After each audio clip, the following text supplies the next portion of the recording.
It's a pleasure to be here and talk with you. I talk with undergraduates at UC Berkeley at least twice a week, but in groups of 225. So it's nice to be able to talk in a more intimate setting. I see an open seat in the back of the room, and I'm tempted to speak from there rather than up here. It's easier to populate the back of the room, it seems, than the front. So I don't have anything prepared. I'm not going to talk about the subject of my lecture this afternoon, other than to say it will talk about what some of the policies that we're hearing about from Washington, D.C. right now will imply for the future of the dollar in particular, but the future of the U.S. economy more broadly. So that's the sales pitch to encourage you to come to the talk. I can tell you a little bit about my background as a way of suggesting some things you might ask me about, and then I will stop talking and open up the floor and we can talk together. So I teach at the University of California in Berkeley. I was actually born in Berkeley, California, so I have a straightforward answer to the question, how long have you been at Berkeley? Answer being forever. But my undergraduate degree was at UC Santa Cruz when that was a University of California campus with, think about it, no grades, no requirements. You made up your own major. And if you were lucky, you got a one-paragraph or a one-page written evaluation from your professor. But that being the 1970s, many of the professors were too distracted by other things to do the one-page evaluation. So I'm here as proof that you can make an academic career even if you don't have good grades. So I didn't have good grades. I didn't have any grades. So that did pose a problem for getting into graduate school, not having an undergraduate transcript. So there was a meeting. A couple of members of the faculty called a meeting, it being California. We met under a tree in a courtyard, and they talked about things you might do when you finish your undergraduate degree. And they said, you might apply for a job in industry, you might see if you could go to work for government. I gather government is not hiring this year, but back then they were. So I thought the idea of moving to Washington, D.C. and seeing what government did was kind of appealing. So I wrote a letter to the contact of the member of the faculty who suggested that at the U.S. Department of Labor. The guy never wrote back. So I went back to the member of the faculty and said, your friend never wrote back. He got embarrassed, so he picked up the phone and called somebody at the Brookings Institution that he knew, which was a think tank in Washington, D.C. Somebody was leaving, and the researcher desperately needed a new research assistant, so that was me. And the job was to look at the effect of the U.S. federal tax system on the distribution of tax burdens across people in different economic circumstances. What share of their incomes did they pay in taxes? How was the tax burden distributed? So these guys had gotten their hands on, they were the first people ever to get their hands on individual income tax returns from the IRS. So they had a random sample, stratified random sample of 100,000 tax returns. And my job was to write the individual income tax code in Fortran. So nobody here except you three know what Fortran was.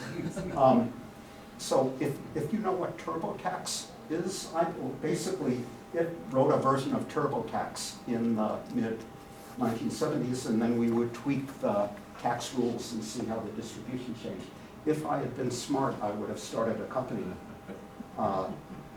and sold the program. I wasn't that smart, but that year got me letters of reference that got me into graduate school and got me into a teaching career. So if there's a lesson to this stream of consciousness story, is that one darn thing can lead to another, and a little bit of luck sometimes happens that affects what comes next. So since then, I've been in academia, teaching in a number of different settings, and I was telling some people at lunch that I worked at the International Monetary Fund in Washington, D.C. as well for a couple of years during the Asian financial crisis, at a time when a number of Asian countries were experiencing bank failures and not able to repay the money that they had borrowed abroad. So it was exciting financial times, and I can tell war stories about what that experience was like as well.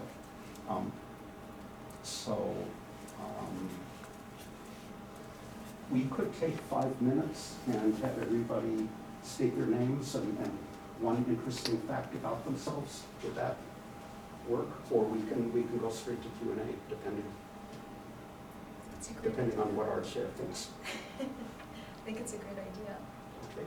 I'll start. So my name is Rania, and an interesting fact about me is that I'm a dual degree student. I am an economics student as well as a biology student. I'm Molly Stevens. I'm an accounting student, and an interesting fact, I have an internship this summer I'm excited for. My name is Megan Kramer. I'm a general management major, and an interesting fact about me is that I'm from Iowa. My name is Jessica Nevin. I am a supply chains management major, and a fun fact about me is that I have a twin sister. My name is Ashley Zamansky. I'm a management information systems major with an information security specialization. And I don't really have a fun fact, but I am graduating next semester, so that's fun. I'm Ethan Elliott. I'm an operations management major, and I feel like there's a lot of interesting facts I could pull out, but the showstopper is usually that I'm a licensed skydiver. That one's kind of like, oh, that's cool. We'll say. So. I'm Jane Ocampo. I'm a marketing student. Don't really have a fun fact, but also graduating in this April. I'm Marisa DeMaria. I'm an accounting and HR student, and I guess a fun fact, I'm graduating in May, so April, May, so I'm excited. My name is Joe Flores. I'm a marketing student, and fun fact about me is I like to golf. My name is George Orlando, supply chain student, and fun fact is I like to work out, golf, and I'm a purchasing intern at Forvia down the street. I'm Grant Krause. My major is supply chain management. Fun fact about me, currently restoring sailboat. I'm Anthony Howard. I study economics, and I work for a credit union doing accounting. And an interesting thing about me is my grandma and I live together. She turns 90 this year, and I learn a lot from her. Awesome.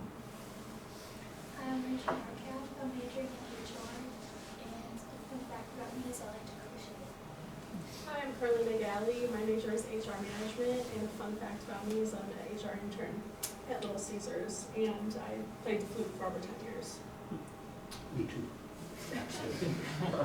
My name is Joe Tisha. I'm also a HRM major, and fun fact about me is I'm Chaldean, so that's my My name is Barad Furkan El-Haq. I'm an operations and project management major, and fun fact about me is I've been amateur boxing for 4 years. Cool. Hi, my name is Janice. I'm a MIS major specializing in business analytics. Fun fact about me, I don't have any fun facts like you guys, but I do like to crochet. I'm Joey. I'm a MIS major, and fun fact about me is I work in IT at Ford Warner. Hey everyone, my name is Zach Ellison. I'm a finance major. Fun fact about me is that I'm 6'6". Hi, I'm Samantha. I'm a marketing major, and a fun fact about me is that I have 4 dogs. My name is Luke Nassery. I'm a finance major, and a fun fact about me is I have a twin brother. Very good. So it's tempting to make the faculty present do the same thing, but maybe we could go, you all know who these characters are, right? So. Oh, they actually don't know who these two are. I'll start. My name's Tim Hodge. I'm an econ major. I love economics. That's not the fun fact. The fun fact is I used to race dirt bikes. Most people probably didn't know that about me. My name is Kevin Murphy. This is not a fun fact, but I was an economics faculty member from 1985 to 2021 here. I'm retired now. The fun fact is I play a lot of Irish music. My name is Ron Horwitz, Professor Emeritus of Finance, former Dean of the Business School. And a fun fact of me is, in a moment of great weakness, I hired this guy. We missed a student, Stephen. Yeah, I'm Steve, operations management major. Not really a fun fact. It's kind of, some people don't think it's fun, but I'm into cars.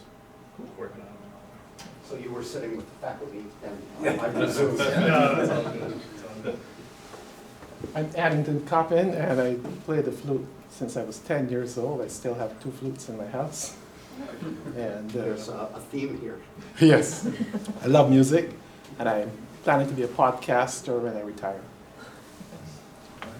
You already are a podcaster, though. A serious podcaster. Oh, I see. You can have me as a special guest. So we can really talk about anything you want. I can respond to questions about the economy, or we can talk about what an academic does. So I was speaking to someone at lunch about the process of writing a book. The talk that I will give at 3 o'clock is kind of the aspects of a book that I'm finishing at the moment. But in addition to writing books, I write newspaper columns and use Twitter, X, to disseminate ideas about the economy. So what an academic does in the 21st century using social media and traditional media and writing for other scholars is different from what it was like when I came in, and I can talk about what it's like now. So where we go with this is up to you. Yeah, I'll start us off. So again, thank you for coming. We all really appreciate it. So as a person that's had a lot of success and deals with a lot of students, I wanted to ask, is there a specific economic challenge that you feel is not being talked about enough that you would like to see students go explore and research on their own? So I think people's eyes have been opened by recent events, not all good, that have led students especially and scholars in economics to explore topics that had been neglected for a long time. So there was a long time when we didn't do enough research on inequality, for example, and now that's become a very prominent topic for research, with people building new data sets on income distribution in different times and places. There had been a lot of work on developing economies, poor economies, done by scholars who didn't spend a lot of time in poor economies or didn't carefully gather data on economic outcomes there. And there's been considerable attention to doing kind of field experiments in developing country settings on how interventions in communities, be it deworming programs or incentives for teachers actually to show up at work, affect the subsequent life outcomes of the people who experience those interventions compared to a control group that is not treated in the same way. So I'm not doing a good job at coming up with neglected topics, but I think I'm doing a good job of defending the economics profession from, for learning from, about important topics that it had neglected in the past and addressing that neglect. So I'm gonna have to ponder your question. So I can answer the question that you asked rather than the one I answered. Absolutely, thank you. Yes? So as you speak of inequalities and developing economies, do you feel like our economy is ready, given the number of people who don't have access to banks or who don't have access to a lot of money? Do you feel like our economy is strong enough or ready to move to like digital currencies like crypto? So your question touches on a number of different important things. One is the extent of inequality and access to services, including financial services in the United States. And as someone, you know, who spends time in other countries where, in Europe or Japan, for example, where levels of inequality are lower, or less than they are here, aspects of the inequality problem in the United States trouble me greatly. So that's one aspect, and then we all have, those of us who feel that way, have to ask what kind of interventions would be helpful for addressing that problem. So that's one thing your question touches on. The other one was digital technology, crypto, and whether that is useful from a financial inclusion point of view in particular. So I do have views of that informed by spending time in India, actually. So I have a long-time collaborator who I worked with at the World Bank for, you know, as an outside consultant or co-op. She was inside for like 20 years off and on. She moved back to India where she runs a think tank now. So that has enabled me to go there about twice a year and visit her institute and talk with her and people who work with her. India is a great example of financial inclusion now. And they have been able to bank the unbanked, give even people who live in small villages, miles away from the nearest bank branch or ATM or whatever, access to banking without resorting to crypto. So what they've done, they have a couple of programs that they've run in India for more than 10 years now, where the law requires banks, if they have a banking license and can engage in normal banking, they also have to offer free low or no balance accounts and an ATM card to anybody who wants them. So, you know, we have social security numbers in the United States, but we don't have a universal ID. You know, our history is such that I don't know if we don't believe in such a thing or not, but they have an individual ID in India, so everybody can show their individual ID and get a bank account regardless of whether they're employed or unemployed, whether they work in the formal sector or the informal sector. And each village has a person with a cell phone that can help them access that account if they don't have a smartphone of their own. So India can do it without crypto, without central bank digital currency, without a stable coin or anything like that. So and there are studies that show access to banking is important for small business people and the like, that it makes a difference. So I'm on board with the importance of financial inclusion. I don't think having a central bank digital currency or the Genius Act, which just came out of the Senate Banking Committee, which is designed to license and promote dollar-linked stablecoins. I don't think that's necessarily the way to go in order to achieve the result.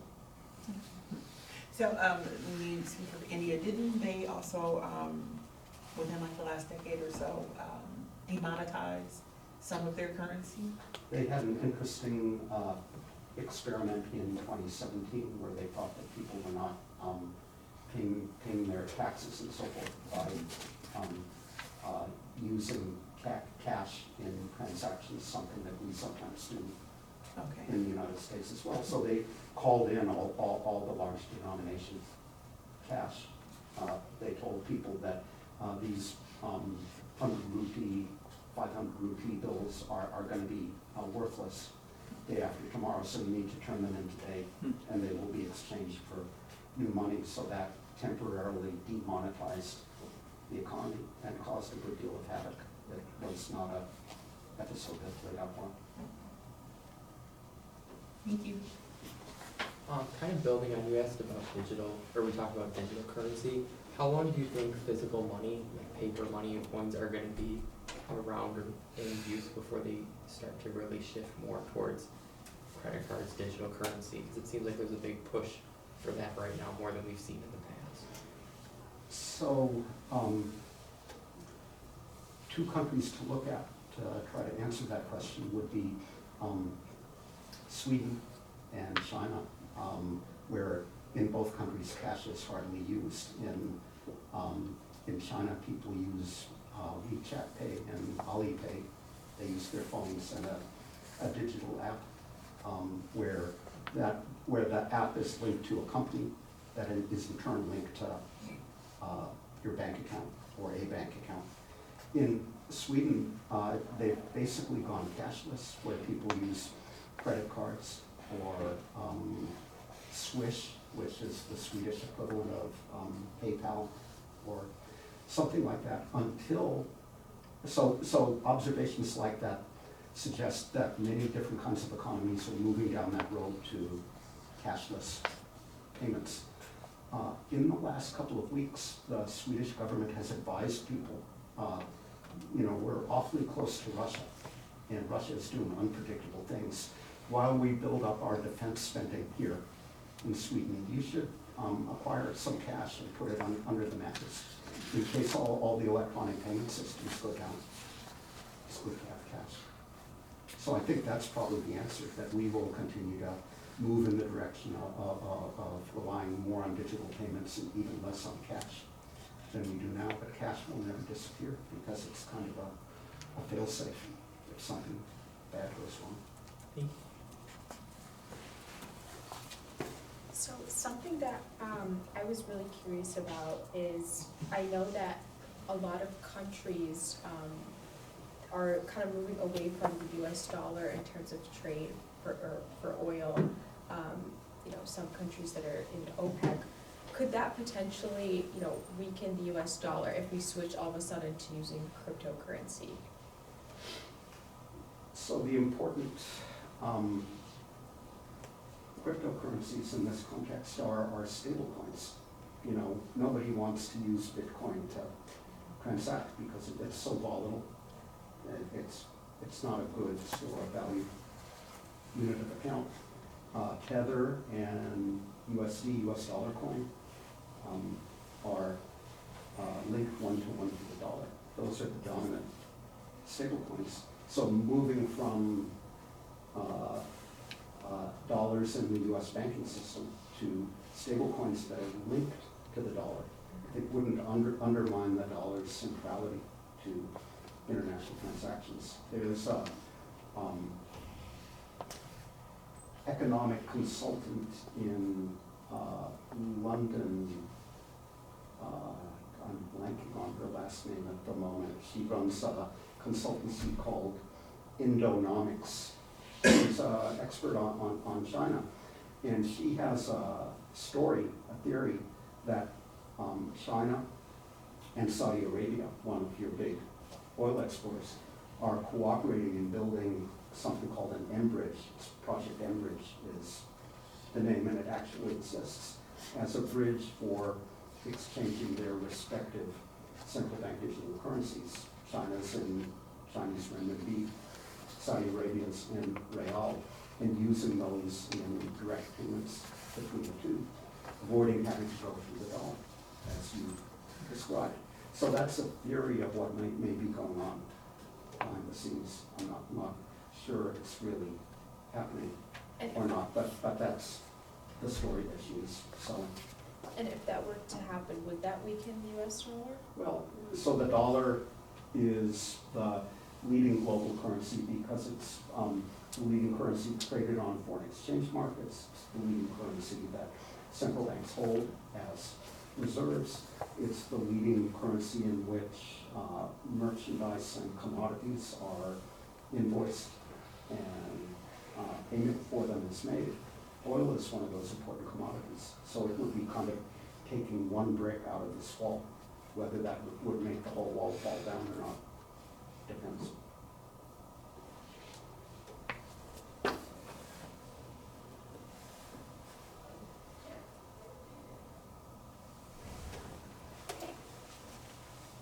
What do you think are some of the biggest risks the world might face if cryptocurrencies are adopted globally as like the mainstream thing? So I think the risk is that crypto markets are lightly regulated or not regulated at all. So scams happen, as you know, and the prices of cryptocurrencies can be quite volatile. We've seen that with meme coins and with other coins as well. So the risk is that what happens in crypto land doesn't stay in crypto land, that it spills over to the mainstream banking and financial system. So I get nervous whenever I hear stories about banks or hedge funds or pension funds or insurance companies. They are the mainstream banking and financial system, loading up on or taking positions in crypto, because they may be taking positions in highly volatile assets or assets that don't have any intrinsic value and only rise in price because people think they're going to rise in price. And what people think today, they can unthink tomorrow.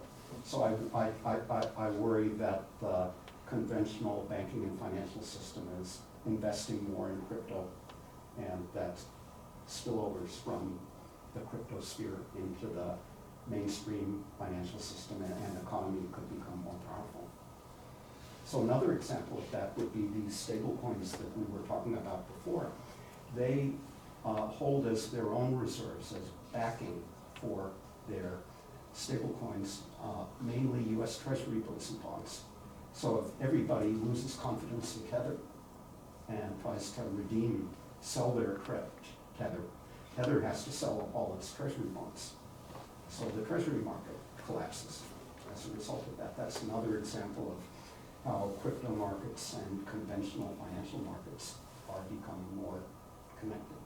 So to follow up with that, what kind of technological advances do you think would be necessary for digital currency to really take over? So I think that, well, technical advantages. Number one, more efficient blockchain technology. It is relatively expensive and slow to actually buy and sell stuff on chain.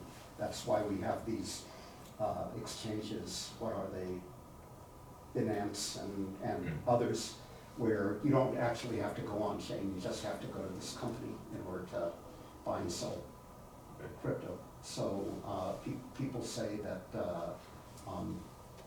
blockchain 2.0 or 3.0 is going to be a whole lot more efficient and quicker and lower. We'll be able to process more transactions, so that would be one answer. Another one would be for central banks to issue their own digital currencies. So a few central banks have experimented with this. The People's Bank of China has an e-CNY that if you're a resident in China and you have a smartphone, you can use.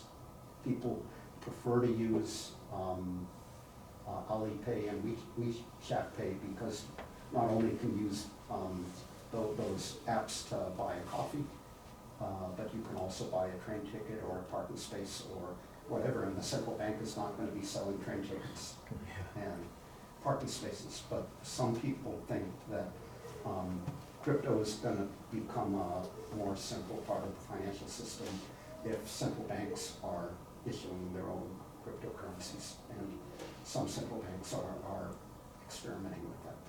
Right. So just to make sure I got this right, so you said if we advance the blockchain technology, and then you said central banking, those two things, after they get more advanced, increase the potential for cryptocurrencies to take over like that, digital currency, I mean?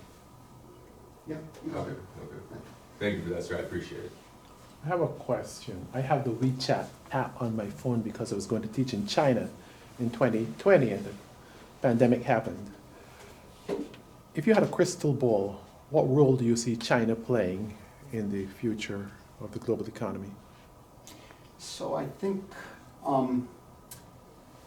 a lot depends on China's relations with the United States and China's relations with the West. I think China would prefer to continue down the road that it has been following, where it becomes more deeply integrated with the rest of the world through trade, although its exports will now have to slow, given export growth will have to slow, given that its share of global exports is so large already.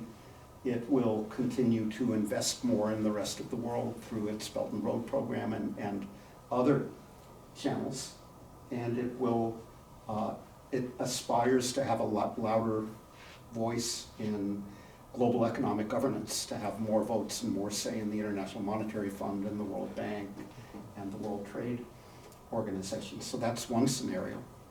And the other one is where there is a serious dispute between China and the US, or between China and the West, either because China is providing too much assistance of various kinds to Russia, or because of embargo or shooting war over Taiwan. Those are scenarios that I'm sure economic experts and other experts inside the Beltway, they're wargaming those scenarios. And in that world, transactions, both trade, finance, monetary affairs, would break up into two blocks. You know, think of the West and the East before the fall of the Berlin Wall, where the two sets of economies, the Soviet bloc and the Western bloc, were largely unconnected, disconnected from one another. And then there was a third grouping of non-aligned countries for whom life was difficult because both sides were pulling them to try to align with one group or the other. I think obviously the transition from our still reasonably integrated world to this counterfactual, where the world breaks up into two blocks, would be extremely disruptive and costly and painful. But that would be, you know, a second role for China, a second scenario. I think we should hope for the first.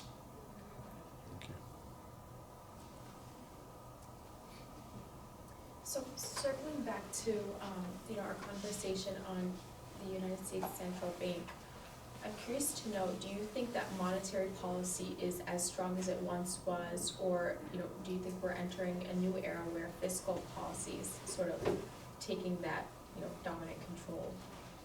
So there has been a lot of talk about this.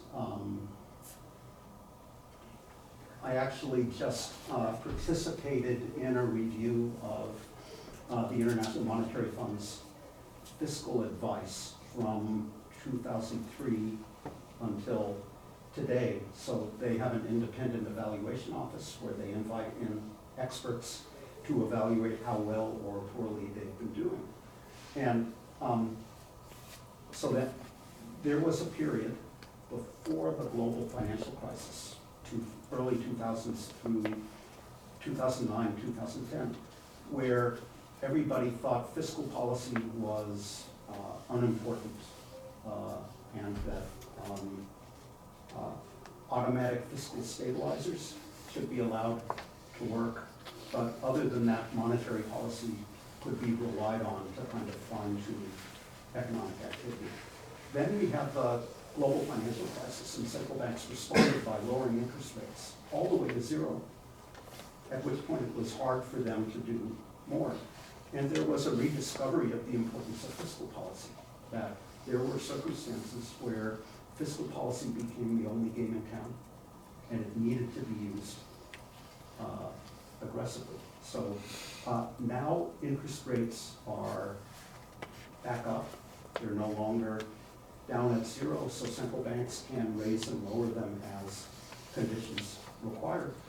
And fiscal policy is more constrained because we all have more government debt, and there's a reluctance or an inability in most countries to incur more.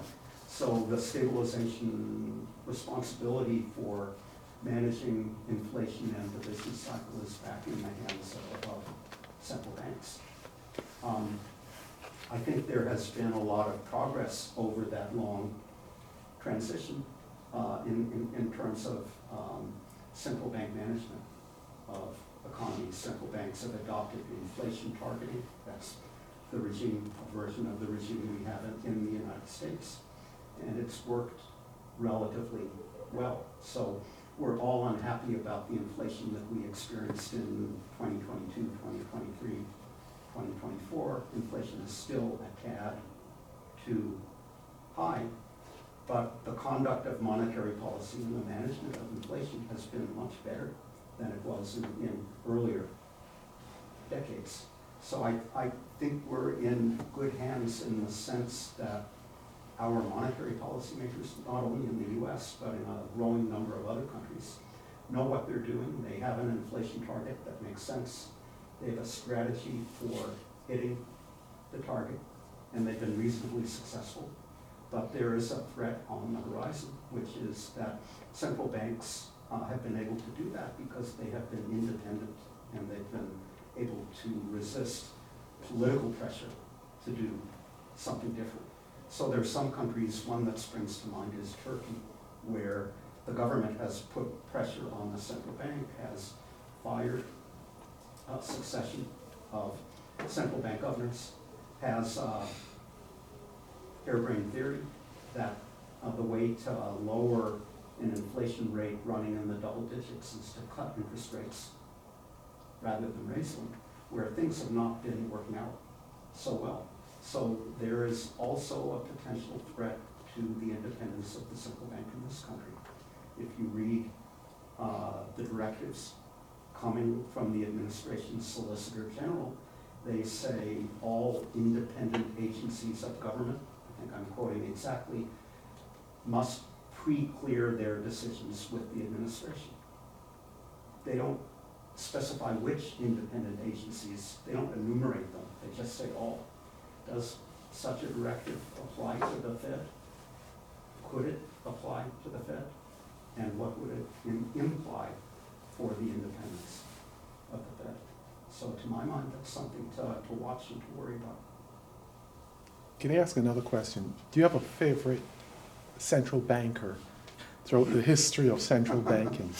So I wrote a article in the Financial Times that came out on Saturday, and my favorite central banker in that article was Paul Warburg, who was a German-American New York banker who immigrated to the US in 1902 and basically wrote the Federal Reserve Act. He knew how central banking worked in European countries like Germany that already had a central bank, and he thought our economy would be more stable and better functioning if we had one. So he became a lobbyist basically for creating one, and he succeeded. He became one of the inaugural first governors of the Fed in 1914. So as a founding father, he would be one of my favorites. Another one would be Benjamin Strong, who was the head of the Federal Reserve. Warburg was only one of the governors. Strong was the chairman from 1914 until his untimely death in 1929. He was very experienced, having worked for J.P. Morgan, the man, in addition to the bank, before he became governor of the Fed. And if you read Milton Friedman and Anna Schwartz's Monetary History of the United States, they say Strong died of tuberculosis in 1929, and we lost a sagacious, experienced Federal Reserve Chairman who was replaced by an inexperienced successor.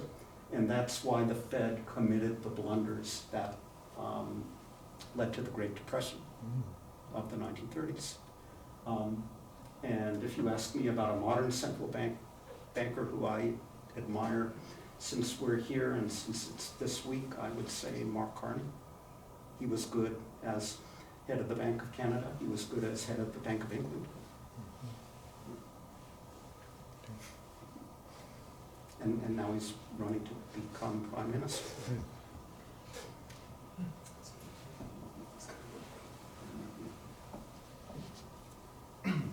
How do you feel about the advancement with AI and how it can affect the economy moving forward regarding like trading and labor? So that's a biggie. We all wonder about AI and what its implications are going to be. I think that its implications for the economy and employment are going to be less than you think in the short run, and probably more than we think in the longer run. And I say that because AI is kind of a general purpose technology that's going to have to be rolled out over the entire economy, and all kinds of companies and people are going to have to figure out how to reorganize their affairs. Companies are going to have to figure out how to restructure what they do internally in order to make use of AI in a productive way. And if you look at earlier general purpose technologies, from the personal computer to the internal combustion engine to electricity or the steam engine, that when you look at their rollout, they tend to lower productivity on impact because they're a disruptive force and companies and people don't know how to use them yet. But give it a decade or two or three, then companies begin to reorganize to capitalize on the new general purpose technology and productivity goes up. So some scholars talk about a productivity J-curve effect. You're on the downward slope of the J before it goes up. I tell my students this is the Uber at SFO problem, that when Uber was first rolled out, it was harder to get in and out of San Francisco airport because the Ubers and the yellow cabs and everybody else created a traffic jam. But now they have a separate lane and place for the Ubers, and they no longer create a jam with other cars, and it's easier and faster, cheaper to get in and out of the airport. But it took them years to figure out what to do about that. In terms of what it's going to do to employment in the longer run, there are lots of studies out there that point to conflicting things. So some of them say that AI is good mainly for the low-performing employees. That there was an experiment rolling out AI in a Philippine call center where some workers were given an AI to give them information so that they knew how to respond to the caller more quickly and effectively. And they found that it was the low-performing call center workers, the ones who were getting the lowest ratings or answering the fewest calls, that benefited the most from the AI. And then there was another study of scientists, I think, people engaged in pharmaceutical-related research, where people were selectively given an AI. And there they found it was the high-performing scientists who are going to be, who benefited the most. So who benefits and who's replaced, I don't think we know yet, because there have been only a few studies and they point in different directions. So that one, I'm not sure. We've talked a lot about threats, and I feel like that's an easy scope for when talking about the economy, is all these what-if scenarios, and you can really go down a lot of rabbit holes of what if China does this, what about digital currencies? And I guess what I'd be curious about is, and it'd be maybe a broad answer, but given your wealth of knowledge, what advice would you have for us who have less experience with the economy and how to react and discern real threats to the economy versus jumping on every little thing and overreacting, perhaps? So, it's hard to stay calm in the current environment. I hear you. A couple of us were, the gentleman I was describing this to at lunch had to go off to a different meeting, but he was describing to me how he belonged to an investment club where he and other people each contributed a tiny bit of money, and then they watched the pool grow. So part of the answer, part of the wisdom I derive from that is talk to friends and colleagues and family about the stuff you see going on out there, hopefully as a way of becoming less alarmed about it. Number one, don't overreact. So his investment company, they'd invest the money and let it ride and let the miracle of compound interest work in their favor.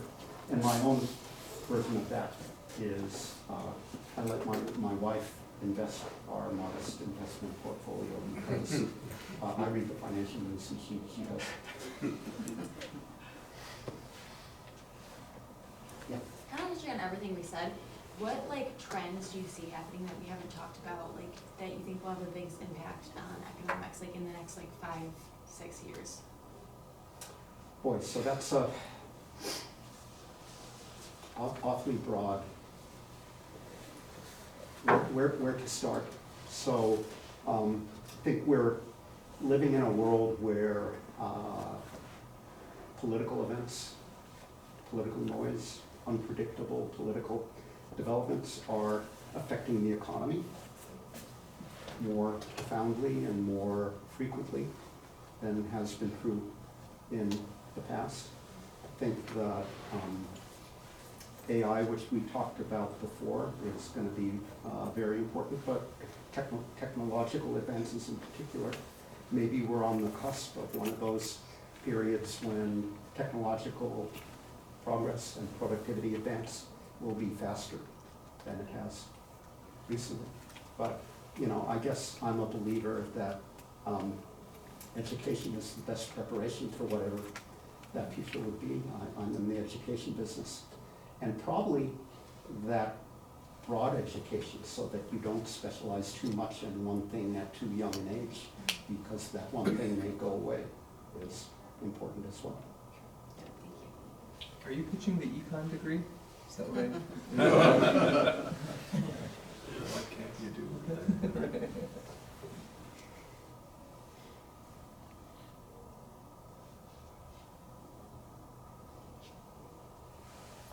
So I know you're gonna get into this a little bit later in your lecture, but I'm curious to know, so all the talk right now has been about the tariffs that might come into place.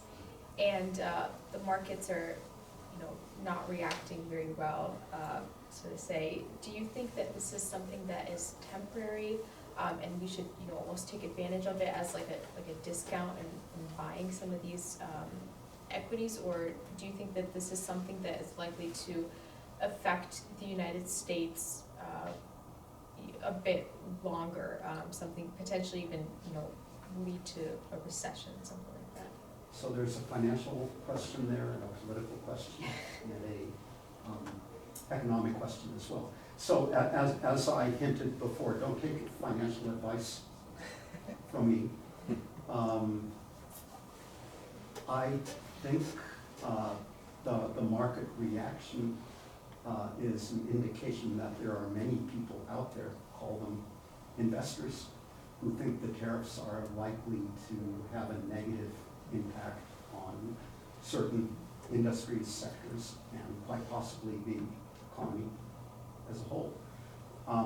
I think that the United States benefits from trade enormously. I think the fact that we run a trade deficit, a current account deficit against the rest of the world does not indicate that other countries are ripping us off, but rather that our investment rate is higher than our savings rate. The current account of the balance of payments, we teach in principles of economics. There's that plug again, is the difference between national investment and national saving.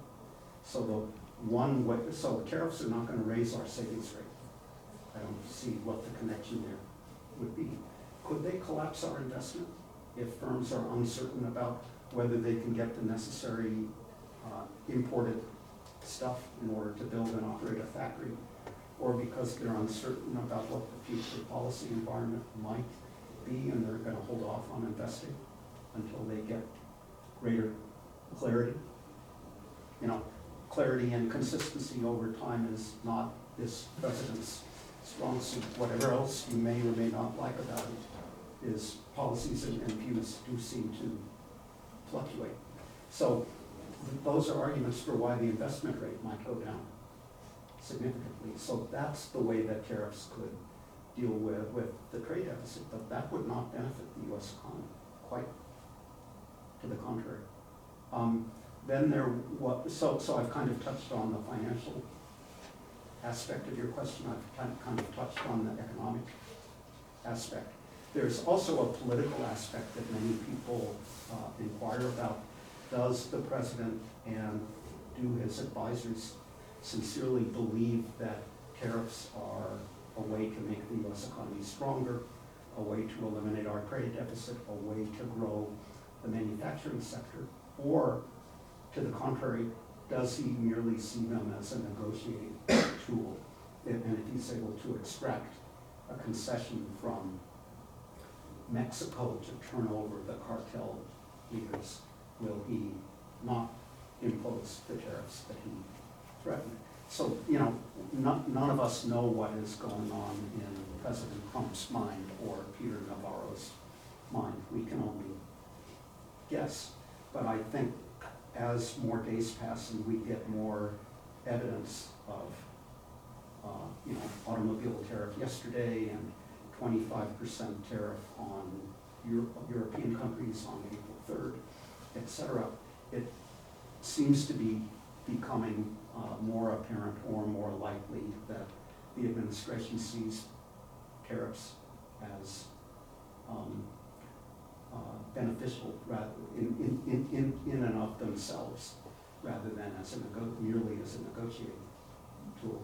And there, I'm betting that many people in this room know more about the costs and the damage they may create than I do. There are people here who study supply chains, right? I don't. And people who study supply chains have to worry about access to imported inputs and all that.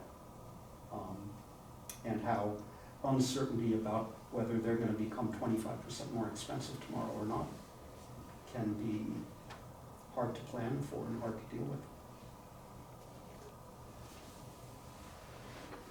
If you don't mind me asking a question, I know you've done some work on trust in governments, especially during administrative decisions during the formative years. We have a lot of formative individuals here who are in their 18 to 25 age range.